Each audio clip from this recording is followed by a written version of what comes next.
Okay, so we're going to start with chapter 9, the probability chapter in my book.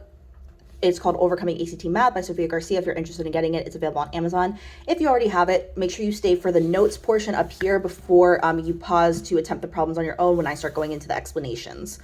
So let's start with n factorial. So n factorial is the number of ways that n objects can be sequentially arranged.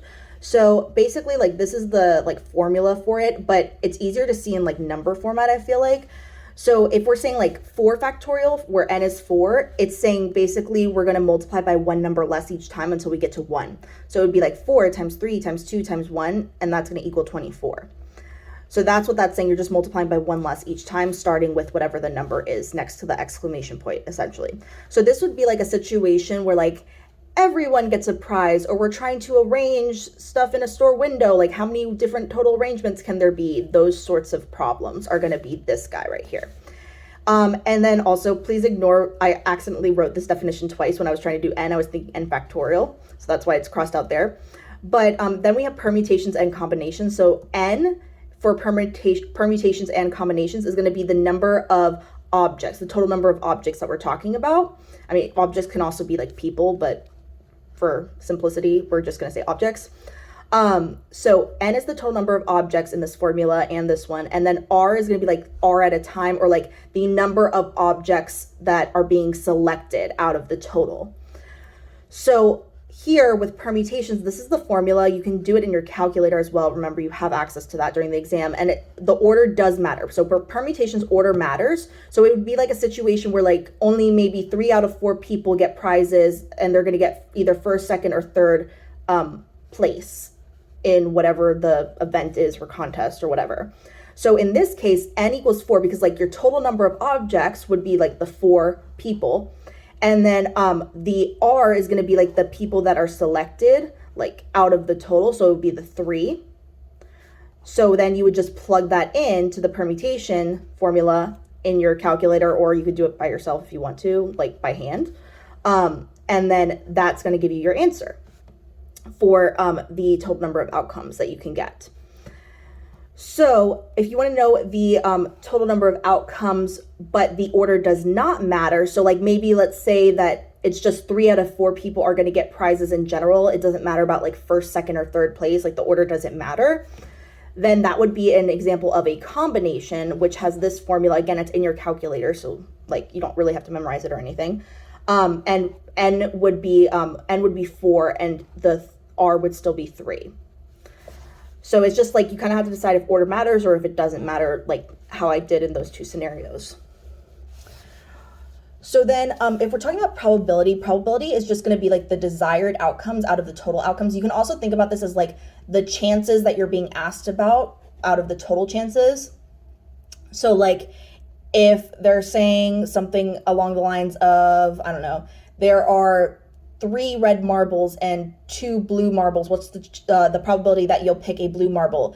It would be the 2 blue out of the total, which is going to be the 2 blue plus the 3 red. The chances that you're going to pick what you want, the desirable outcome, over the total number of outcomes. So then that would just be 2/5. Now, one trick that I teach students that works on most of the problems with probability is the and or trick. So whenever they're saying and or both, what's the probability of picking a red and a blue marble, then you multiply each of the individual probabilities. What's the probability of picking blue, and then multiply that by the probability of the picking red with and, or if it says that you're going to pick both, something like that. If it says or, then you're going to add in most cases. Now, this does not always work, but it works the majority of the time. So what I like to say, and why it says this in chapter 4, where I would just use this trick unless you want a perfect score, where it says sometimes this doesn't work. That's the little caveat that I put in there, because this doesn't always work, but it works so often that I would say if you're not going for a perfect score, you're probably going to just confuse yourself more if you try to actually learn distinguishing between the different types of events and stuff, versus just using the trick and learning the other portions of this probability stuff. So yeah, that's why I put that as that little caveat on the formula sheet. If you have this book and you see chapter 4 under where it says probability, that's why that's there. But yeah, I mean, you're free to learn the other stuff too if you want, but that's just my experience with students, is that they do better if they don't overcomplicate it and confuse themselves than they would if they like try to attempt to learn all the events and they like forget all the simple stuff and they like overcomplicate it and overthink it, and it ends up hurting them in the long run. So let's go to number 1. So it says Yilmaz, Aditi, Chloe, and Jacob are going to line up in a line. What is the probability that Aditi and Chloe will stand next to each other in this line? Okay, so let's see.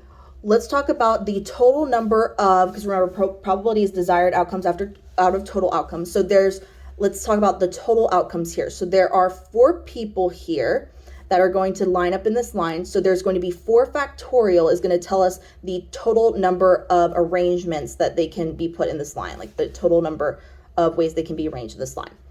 So I already calculated that up here. 4 factorial is going to be 24. You can also do that in your calculator. So then let's talk about what is the probability that Aditi and Chloe will stand next to each other in line. So let's think. We could have Aditi and Chloe, and then we could have Yilmaz and Jacob. We could have Chloe, Aditi, and then we could have Yilmaz and Jacob. So then we could say that this one would be 3 factorial, because there's going to be 6 different outcomes where it's going to be AC in the beginning, like Aditi and then Chloe.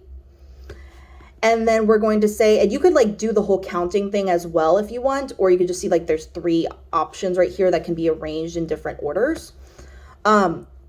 Or like I said, you could just like start listing out like A, C, Y, J, and then A, C, J, Y, like different kinds of things if you want to do that, but this is just faster. And then here we see we have 3 different options that we're starting out with. So it's going to be like with Chloe, Aditi, Yilmaz, and then Jacob, and then we could keep going. We're switching Jacob and Yilmaz, all that sort of stuff, but there's going to be 3 different like spots that we're arranging in different ways. So it's going to be 3 factorial for that, where it's going to be Chloe, then Aditi. And then the 3 factorial is going to be equals 6 here for the Chloe Aditi one also. And then so that means that we have these 6 options, and these 6 options are the ones that we're talking about where Aditi and Chloe will stand next to each other in line. So it's going to be the 6 plus the 6 out of the total number of arrangements or options, which is going to be 24. So this would be 12 over 24, or 1/2 E. So now we're going to use this table for the next couple of problems. So the table below represents the distribution of different types of flowers found in a garden categorized by their primary color and season of blooming. Okay, so it's all right there. So if a flower is selected at random from the garden, what is the probability that the flower is a white flower? So it's white and blooms in spring or summer. So here's that word or. So we have, let's see, white, spring, and summer. So white, we're looking at this column, and spring or summer. So it's going to be the 600 and the 560. So the probability that you pick a white flower in spring is 600 out of the total number of like chances that you have of picking any flower. So the chances that you pick a white flower are on top, the 600 in spring, white flower in spring is 600 out of the total number of flowers that you could be picking from. So that means that we would have to be adding all of these totals here, because this is like the total red flowers, the total blue flowers, total white flowers, add those all up. And when you do that, you're going to get 3,700. So that's the probability that you pick a white flower in spring. And remember the OR trick where you add each of the probabilities for each of the events that we're talking about. So like the events would be the white flowers in spring probability, and then now we're going to find the white flowers in summer probability. So white flower in summer is going to be 560. That's how many chances we get of picking a white flower in summer out of the total number of flowers, which is our total number of chances that we're picking from. So then if we add that up, we're just going to add across over here. So then it's going to be 1,000. Well, hold on, that's not 1,000, that's 1,160 out of, 3,700. So then we're just going to put that in our calculator to get the decimal format. Like you could have also just put this individually into your calculator if you wanted to. That's an option as well. And when you plug that into your calculator, you're going to get like 0.31 yada, yada, yada. So that's closest to this one. So it would be G. So now let's go to number 3. It says, if a flower is selected at random from the garden, what is the probability that the flower blooms in summer? So summer, and we're picking any flower from the garden, like we're choosing from any flower in the garden, and it's going to be in summer that it blooms. So let's look at where it says summer. So summer is all of this row right here. So it's going to be 380 plus 360 plus 560. That's the probability of getting a summer, or that's the number of chances you have to pick a summer flower. All of these guys. So 380 plus 360 plus 560. So we're going to do that. We're going to say 380 plus 360 plus 560. And remember, we calculated the total number of flowers before, which was going to be 3,700. So all you have to do now is put this into your calculator, and you're going to get 0.35 yada, yada, yada. So then that's going to be D. Okay, so now we have, what is the probability that a flower that blooms in spring is chosen at random? Chosen at random is a white flower. So this is a little bit different. Like over here, it was telling us, hey, you're selecting just some random flower from the garden. So you're picking from all the flowers. So that's why we had on the bottom that it was 3,700 or 3,700. Here it's different. We're picking from just flowers that bloom in spring is the I like to think about it as the population we're picking from. So like we're just picking from the flowers blooming in spring. So our total on the bottom should just be all the flowers that bloom in spring. So all the flowers that bloom in spring are going to be 320 plus 480 plus 600 right over here. So that's going to be our bottom. So our bottom is just 320 plus 480 plus 600 for flowers blooming in spring. And we're picking, like our desirable outcome that we want, what we're picking is going to be a white flower. So we need to put on top the white flowers out of those chosen in spring. So white flowers out of those chosen in spring is going to be 600. So it's going to be 600 out of all of that. And when you put that in your calculator, you're going to get 0.428 yada, yada, yada. So then that's just going to be closest to H right over here. So now let's go to number 5. It says, how much more likely is a flower blooming in autumn to be blue versus a flower blooming in summer? Okay, so we want to know how much more likely a flower is to be blooming in autumn. So let's first talk about how likely it is that a flower blooms in autumn, that is blue, that blooms, I can't even say it, blue that blooms in autumn. Let's talk about the probability that it's blue blooming in autumn. So let's find that probability from our table right over here. So the probability that it's going to be a blue flower in autumn, we're talking about 300 desirable outcomes. So our top number should be 300 for the blue autumn flowers. And we're picking out of the population of flowers that just bloom in autumn. So that means that we would have to add up all of the autumn flowers. So we would have to do 260 plus 300 plus 440. So that would be 260 plus 300 plus 440. So this is the chances that you pick a blue flower in autumn. And we don't know how much more likely it is than you picking a blue flower in summer. So now we have to find and subtract the probability that we will be picking a blue flower out of all the summer flowers. So blue summer is going to be 360. So I'm going to put that there. Blue summer is 360. That's the desirable outcome I want out of the total number of flowers that I'm picking from, which would be the summer blooming flowers. So that would just be the 380 plus 360 plus 560. So let's do that. 380 plus 360 plus 560. Now, when you put this all into your calculator, you'll figure out how much more likely one is than the other. Because remember, this is the likelihood that the first event, that you get blue in autumn is happening, and this is the probability that you will pick a blue flower in summer. So if you subtract those and find the difference, you know how much more likely one is than the other. So if we put that into our calculator, we get 0.02307 yada, yada, yada. So then that's going to be B. Given that the flowers in this garden are representative of the 10 million red, blue, and white flowers sold each year, approximately what number of flowers would be expected to be blue flowers that bloom in spring? Okay, so let's first find out the probability, the chances that a blue flower blooms in spring. So blue flower spring is going to be 480. And remember, it told us here we're picking out of all the flowers in the garden. So it would be 480 that we're picking from. And then remember, when they got this survey or whatever, like whatever we want to call this, like where they documented the number of flowers and when they bloom and all that, we found out that the total that they were working with was 3,700. So we're talking about 480 out of 3,700 total flowers. Now, that's the chances that we pick the, blue flower in spring. That's the probability or chances that we pick that.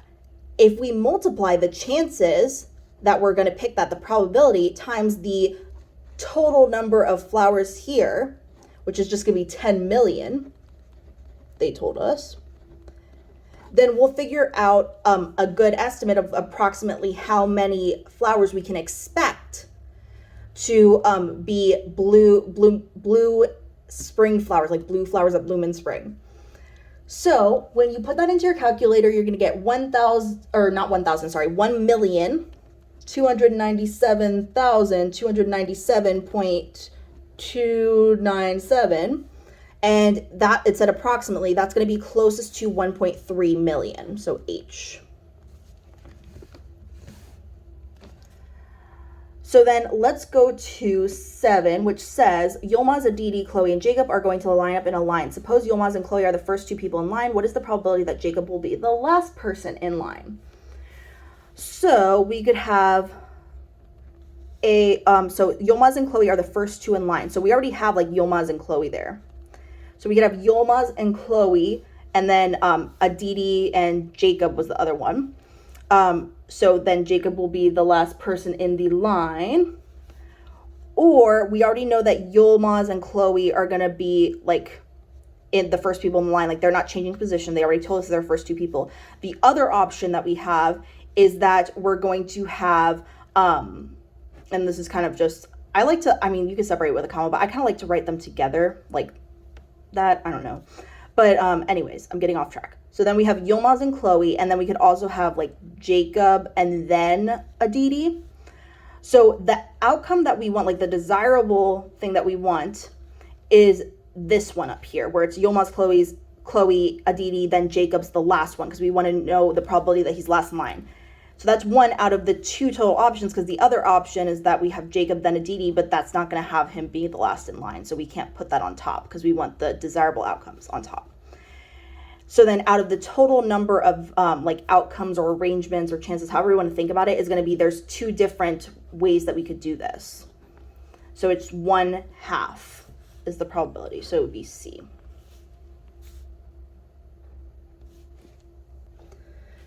So now we have event 1 and event 2 are mutually exclusive events. The probability of event 1 occurring is 1/6. The probability of event 2 occurring is 1/3. What's the probability that event 1 or event 2 will occur? So again, that or adding. So 1/6 plus 1/3. So 1/6 plus, we have to make this have a common denominator. So I'm going to multiply by 2 on top and bottom. So it's going to be 2/6. So then that's just equal to 3/6, which is just 1/2. So it would be E. So now let's go to number 9. It says a cookie tray contains 3 oatmeal cookies and 4 chocolate chip cookies. If Sanem randomly takes 2 cookies from the tray, then what is the probability that both of the cookies are chocolate chip cookies? So remember what I said, and both are going to be indicators that we're multiplying each of the event probabilities. So like in this case, like the first event is that she takes 1 chocolate chip cookie because she's taking 2 total. So like it would be the first time that she picks is the first event. So the probability that she picks a chocolate chip cookie in the first time would be 4, because there's 4 chocolate chip cookies out of the total number of cookies, which is 3 plus 4, which is 7. Then we're multiplying that probability by the second event, which the second event is, hey, she's already taken a chocolate chip cookie, right? From this table or tray or whatever. The second time, she now has one less cookie. So there's 6 cookies now because she's already taken that one chocolate chip. And there's one less chocolate chip because it's saying that she's already taken the chocolate chip in the first event. So then there's going to be only 3 chocolate chip cookies that we're picking now. So then now we would just multiply these because we have our both, we're doing the probability that both happen. So then it would be 12 over 42. And then we're just going to divide by the greatest common factor on top and bottom, which is going to be 6. And when we do that, we get 2/7. So it's going to be F. Okay, so this one says, Daniel holds auditions to form an improv group with 3 girls and 1 boy. 15 girls and 4 boys have shown up to audition. How many different improv groups could they form? Okay, so let's talk about how many ways that we can have the girls, how many ways we're choosing the girls, the 3 girls that we can pick, because we can only pick 3 out of the 15. So here order doesn't matter. Like if we pick like 3 different girls, it doesn't matter like who's picked first, like we're still picking the 3 girls.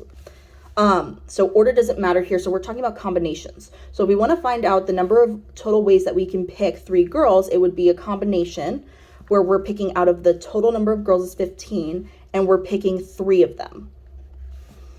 So that would tell us how many we would have for how many ways that we could choose 3 girls. So this would be 15 factorial. Again, like you could do this in your calculator if you want, but this is what it would look like by hand if you plug it into the formula that we talked about at the beginning of the video. So then when you do all this out, you're going to get that it's 455 ways to choose the girls, 3 girls. Now we're going to do the same thing, but with the boys. So now for the boys, it's going to be that there's 4 boys in total, and we're going to pick 1 boy. So then if we plug that into the combination formula, it's going to be 4 factorial over 1 factorial minus 4 minus 1 factorial, or times 4 minus 1 factorial. And then when you plug that all in, you're going to get that it's equal to 4 ways to choose 1 boy. So we want to know the total number of how many different, it says how many different improv groups could you form. So the total number of ways to form these improv groups, this improv group, would be, improv groups, sorry, I'm like tripping over my words, would be 455 times 4. So then that's going to be 1,820. So then it would be D. And this kind of makes sense that like you would multiply it. I kind of like skipped over that part. It makes sense that you would multiply it because there's 455 ways to like arrange these 3 girls, to choose 3 girls out of the total number of girls. And then we're saying, oh, there's only 4 ways to choose that 1 boy. So like you would say, oh, the 455 ways could go with that 1 way, the first way, and then they could also go with the second way, and they could also go with the third way, they could also go with the 4th way. So that's kind of like, you could think of it as like repeated addition or just multiplication is easier. So that's how I got to the step where I multiplied. So then let's go to this table right here where it says that we're going to answer questions 11 through 12 with this. Okay. The table below summarizes the number of freshmen and sophomores who are or are not on the dance team. Suppose a student is a freshman. What is the probability that a student is not on the dance team? So not on the dance team. So it's suppose a student is a freshman. So we're only picking from the freshmen. So our bottom number should be 60 because that's like the population we're picking from is just the freshmen. There's 60 total. So the total number of chances on the bottom is 60. And the chances that we pick a freshman not on the dance team is going to be 26 because there's 26 freshmen not on the dance team. So it would just be 26 out of 60.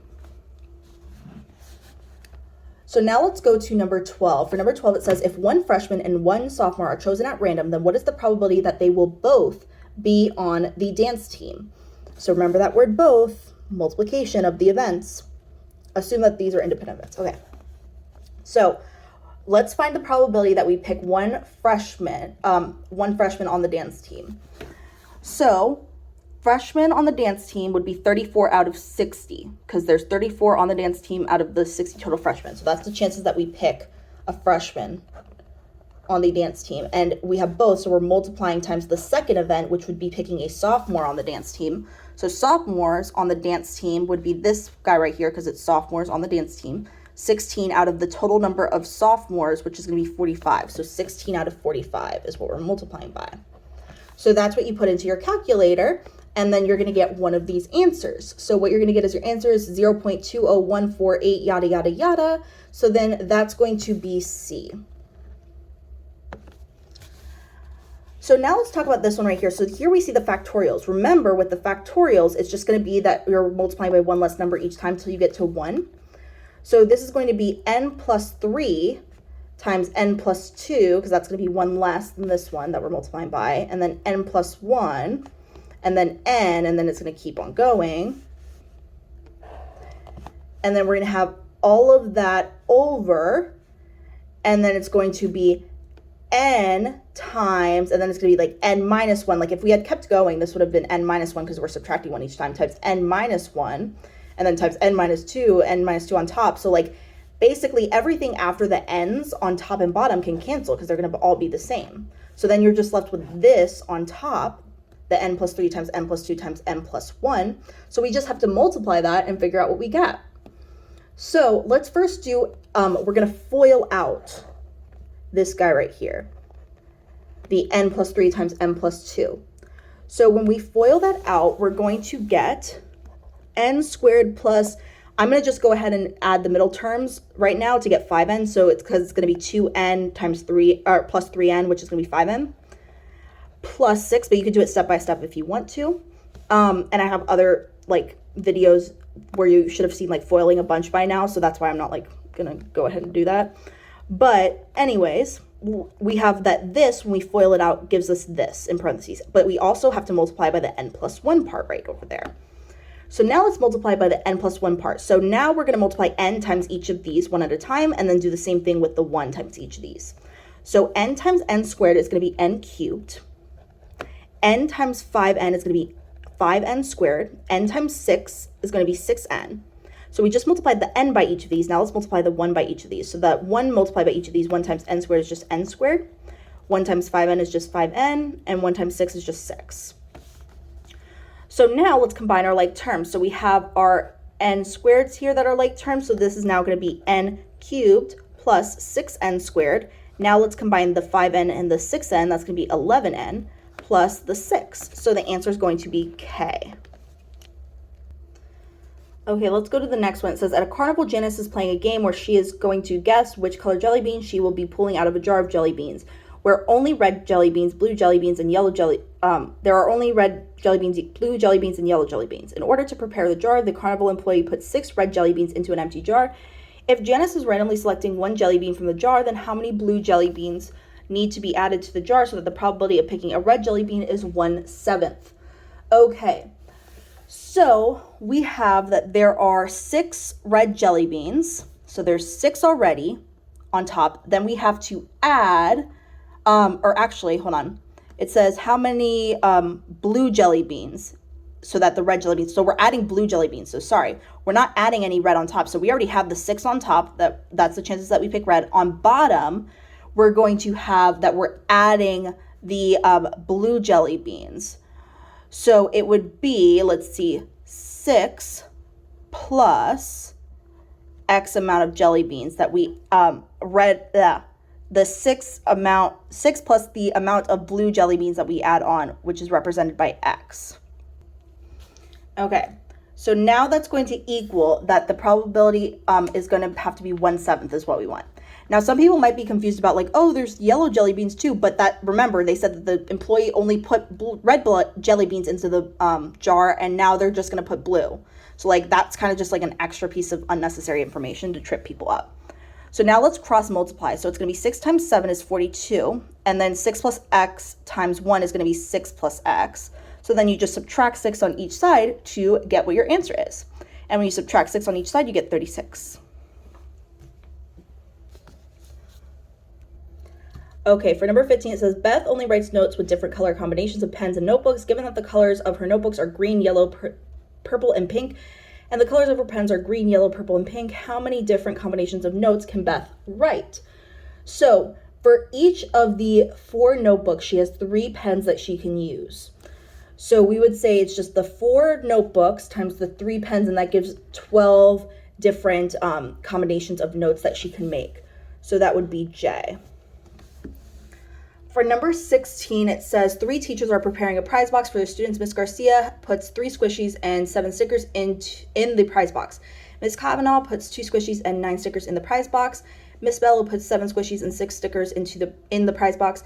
If a student randomly selects a prize from the prize box, then what is the probability that the student will select a squishy? Okay, so let's talk about the squishies in the situations. There's 3 plus 2 squishies plus 7 squishies. So 3 plus 2 plus 7 is going to be the squishies. The desired outcomes are that we get squishies out of the total number of toys or prizes, I guess, that we're picking from, which would just be adding up everything like the squishies and the stickers. So 3 plus 7 plus 2 plus 9 plus 7 plus 6. So then that's going to be 12 over 34. And then if you divide by 2 on top and bottom, you're going to get 6 out of 17. So then that would be D. So let's go to number 17. It says, Miss Garcia's art class is conducting an experiment with various colors of crayons. She initially had a bag with 28 crayons. There are 7 red, 6 blue, 5 green, and 10 yellow crayons. No crayons are added during the experiment. During each trial, one student randomly selects 1 crayon from the bag to use. The students that were part of the first 3 trials selected 1 blue, 1 green, and 1 yellow crayon. Jack is going to be the student in the 4th trial. What is the probability that Jack will select a yellow crayon?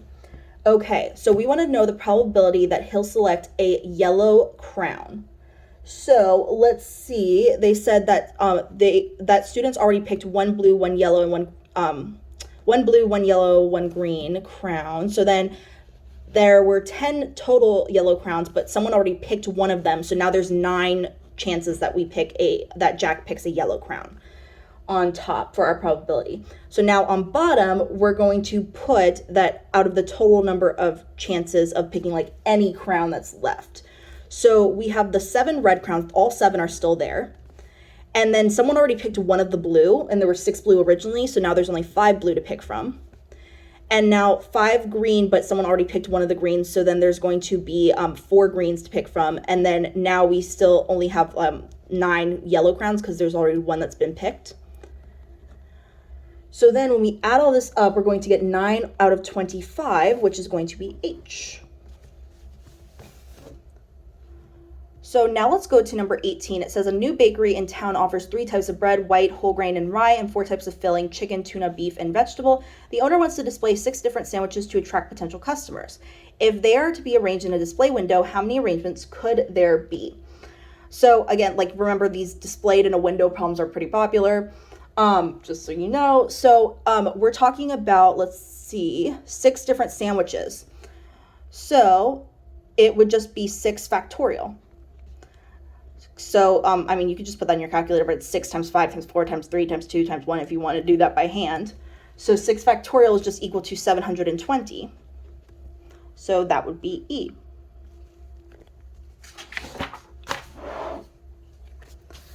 So now let's go to number 19. The figure below shows 2 circles, a larger circle and a smaller circle, each divided into 4 equal pieces. The area of the larger circle is 4 times the area of the smaller circle. A kindergartner scribbled on top of some of the circles. If a point is randomly selected from the figure below, what is the probability that the point will be in the part of the circle that the kindergartner scribbled on? Okay, so let's see.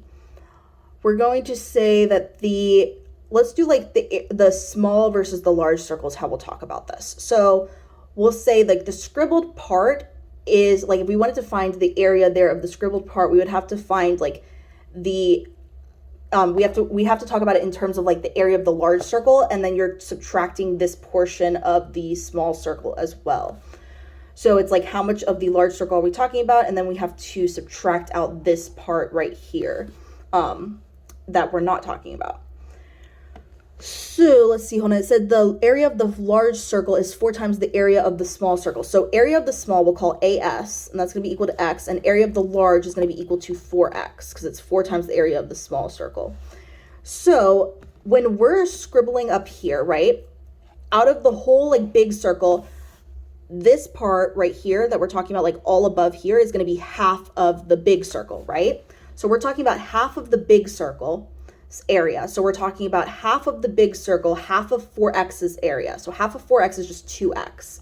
And then we're going to subtract half of the small areas, circle's area, because we have to, for the scribbled part, we have to take out this unscribbled part, which is just equal to half of the small area. So half of x. And then all of that's going to be divided by the total area of like the whole entire thing, which is just the area of the large circle, which is going to be 4x. So the probability that we picked from the scribbled region is going to be equal to this whole thing right here. So now we just have to solve this. So we have to say 2x minus half x, so that's just going to be 1.5x over 4x, and then the x's are going to cancel out. So then, well, let's just multiply this by 2 times 2 times 2. So then 1.5 times 2 is 3. 4 times 2 is 8. So it's going to be 3/8. So then that would be h. Now, if you didn't know to do that, you literally could just do this in your calculator and then like see, like if you get a decimal for like fraction operations on the ACT, because if you don't know how to work with like fractions and stuff like that, and you get a decimal by just dividing this, then what you could do is just compare that decimal with what you get when you plug each of these in. Because like this would just be 1 divided by 8. Do you get the same thing that you get when you do 1.5 divided by 4? No. So then it's not that one. And you just keep doing that for each of them. That's kind of like a workaround if you are bad with fractions. Okay. So let's go to number 20. So number 20 says Sam is spinning a wheel at an arcade to win a certain number of tickets. The wheel is divided into 3 equal sections, numbered 5, 10, and 15, where each number represents the number of tickets he wins for each turn that he lands on a specific number. He gets to take 2 turns spinning the wheel. What is the probability that the total number of tickets he wins is an even number? Okay, so let's kind of like draw this out. So we have the wheel, right? And it's divided into, we're going to pretend that my drawing is perfect and that these are 3 equal portions. And these sections are numbered 5, 10, and 15, right? And we want to know the probability that the total number of tickets he wins is an even number. And he's, let's see, he takes 2 turns spinning the wheel. Okay, so let's kind of like draw this. I think drawing this out would be the easiest way to do it. So then let's do, hold on, just draw that out. And then it would be like that.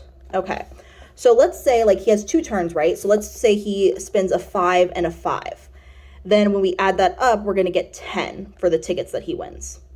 And then we'll just put like, this will be the 10, this will be the 15, this will be the 10, this will be the 15, because remember it's like 2 turns. So he could do a 5 and a 5 and get that. He could do a 5 and a 10 and he could get 15. He could do a 5 and a 15 and get 20.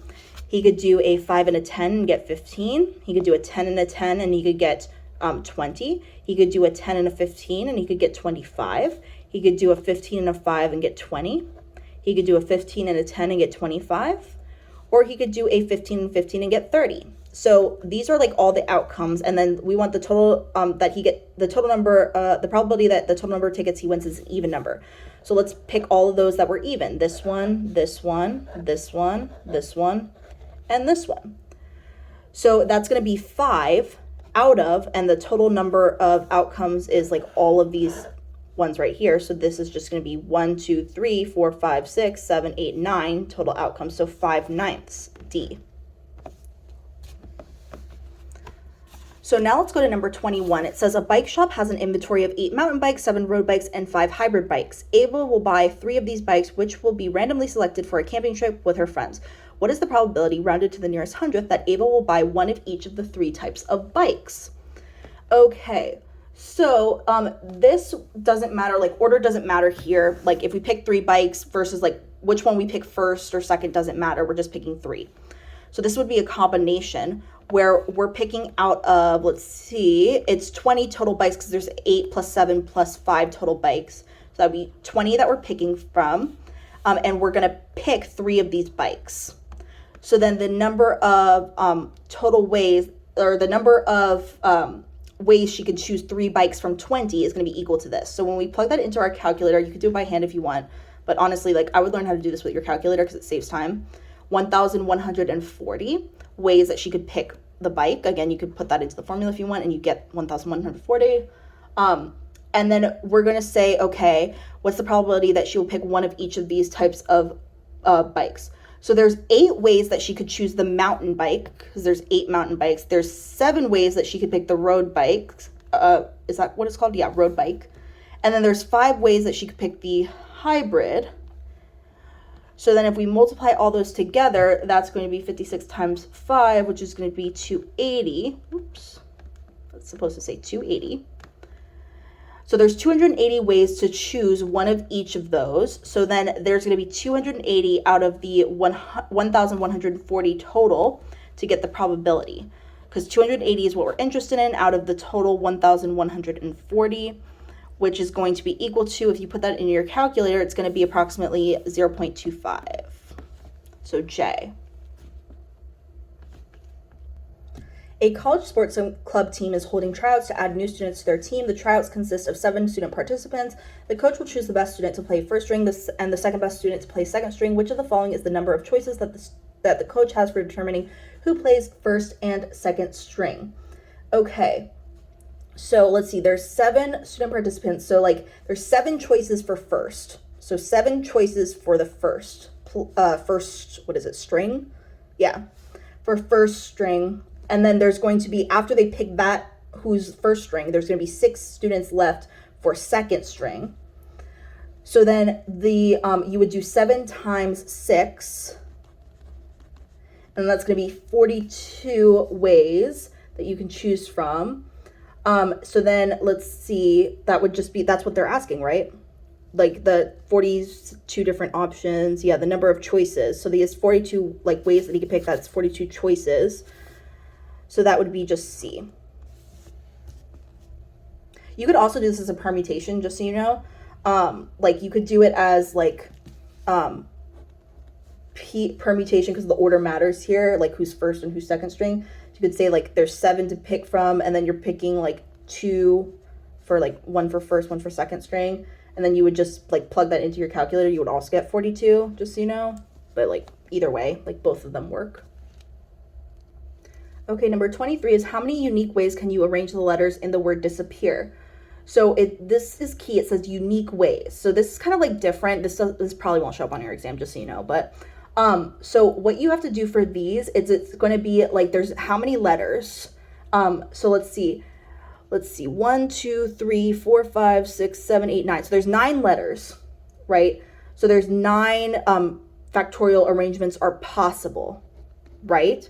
But they want to know unique arrangements. So like this is something called a distinct permutation. So basically with these, like when you have repeating letters, you're going to divide by, like in this case, the repeating letters are like A repeats. And then so you would do like 2 factorial to account for like those double letters repeating. And then like P also repeats. So then you have to do 2 factorial for like it repeating the 2 different times. And then we have to say like that is basically like our setup. It's basically like the total number of arrangements, and then you have to account for like the stuff that repeats by dividing by like the 2 factorial for each of them that repeat.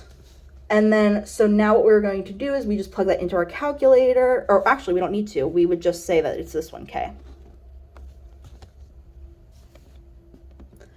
So now let's go to number 24. So for number 24, it says the table shows the distribution of salaries and thousands of the 25 employees in a small company. What is the probability that an employee selected at random will have a salary of 35,000 or 40,000? So this is the salary in thousands, so that they have 35,000 or 40,000. So that it would be 3 people have 35,000 and 2 people have 40,000. So it would be 3 out of 25 for the 35,000. And remember, it's or, so we're adding. So plus the probability that they'll have 40,000, which would be 2 out of 25. So this is going to be 5 out of 25, which is just going to be 1 over 5, which is just 20%. B.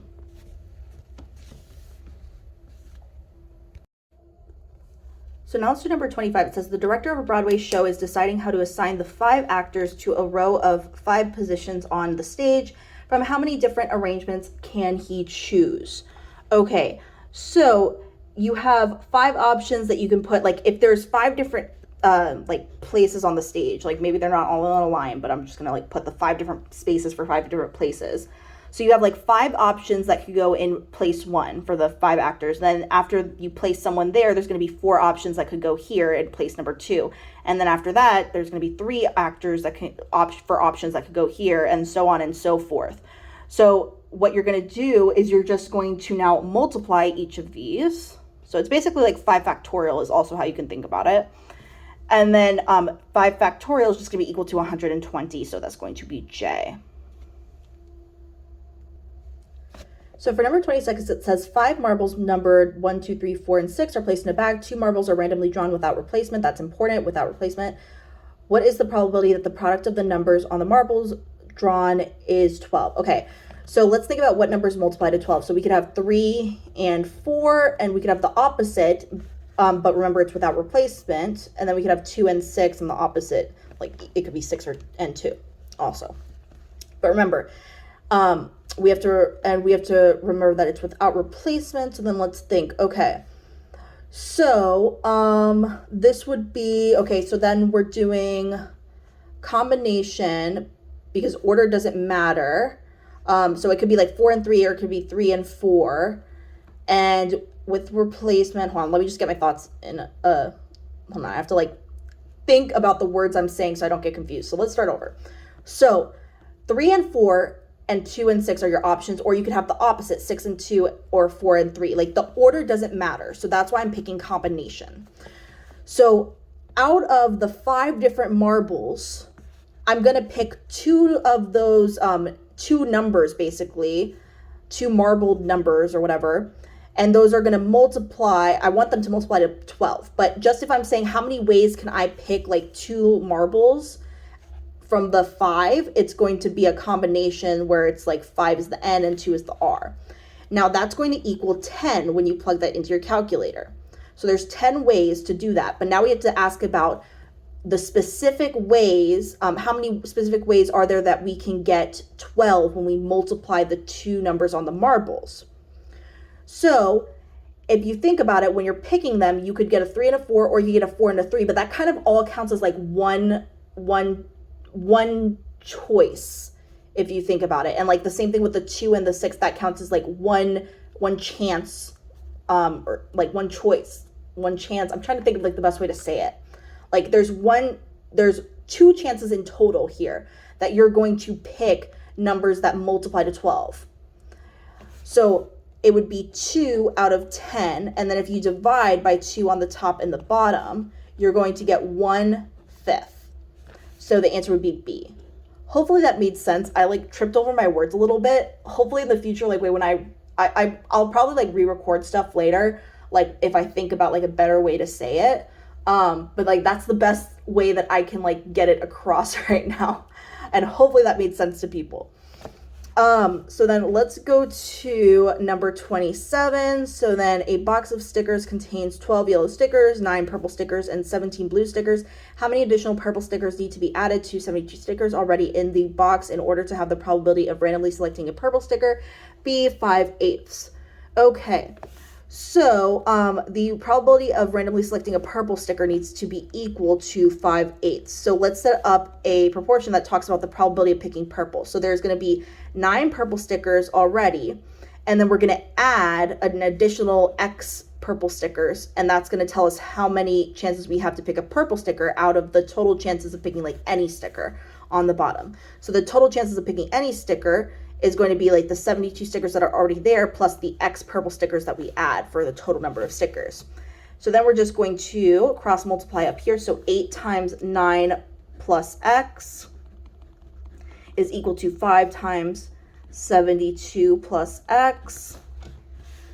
So then when you distribute this, you're going to get 72 plus 8X is equal to 360 plus 5X.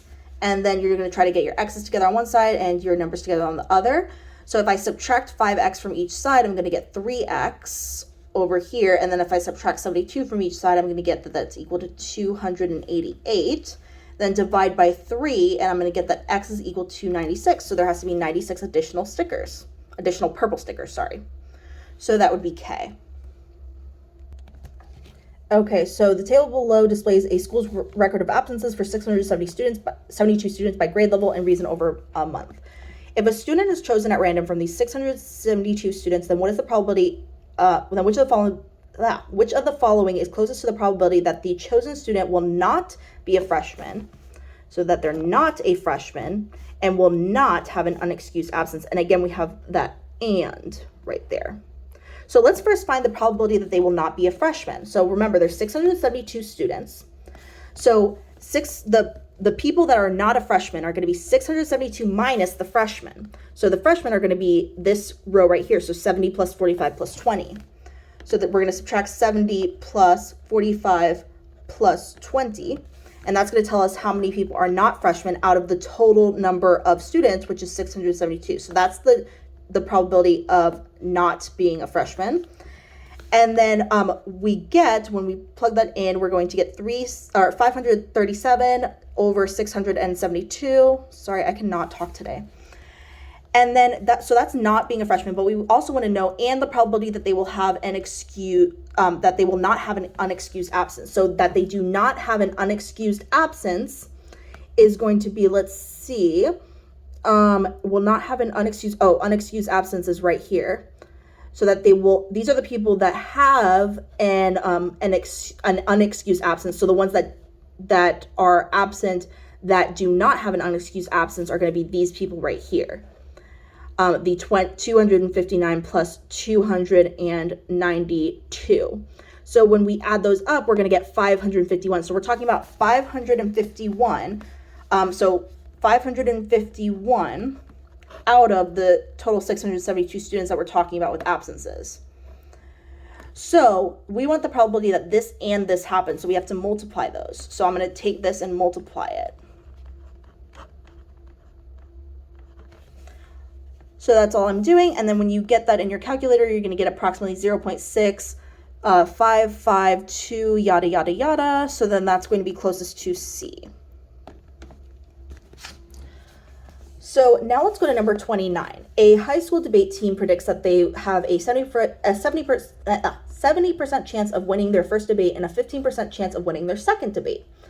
Assume that there is no way for them to tie with another team. Which of the following is closest to the probability that they will lose both debates? So we want to know probability, like the chances that they lose both debates.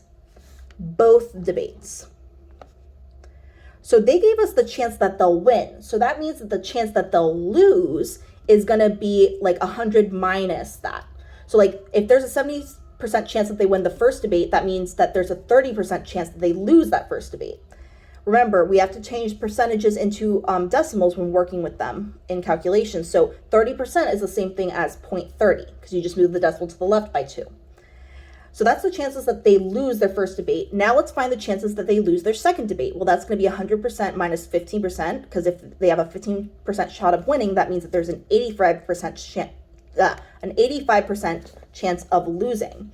So 85% as a decimal is going to be 0.85. So if we multiply these together, we're going to get 0.255, and that's going to be closest to G. So it's the chances of both happening, so that's why we're multiplying. Again, you see like how that trick works for like so many problems, which is why I say like the and or trick is super useful. So then 30, a high school freshman is being assigned a new locker. He receives a lock to use for his locker. The front office has already set the first digit in his locker combination to 7. For the 2 remaining digits in his new locker combination, he can choose from digits 0 through 9. How many locker combinations are possible? Okay, so they've already set the first digit in the locker combination. So like the first one is decided, like they've already done that. So we have 2 left, and there's going to be 10 choices here because like there's 0, 1, 2, 3, 4, 5, 6, 7, 8, 9 is going to be 10 choices of digits that you can pick from for this spot. And there's 10 choices you can pick from for this spot. So if we are trying to figure out how many total locker combinations are possible, it's just going to be 10 times 10, so 10 squared. So it would be D. Because there's 10 ways that he can pick this one and 10 ways that he can pick that one. So then you just multiply them. And that's the same thing as 10 squared.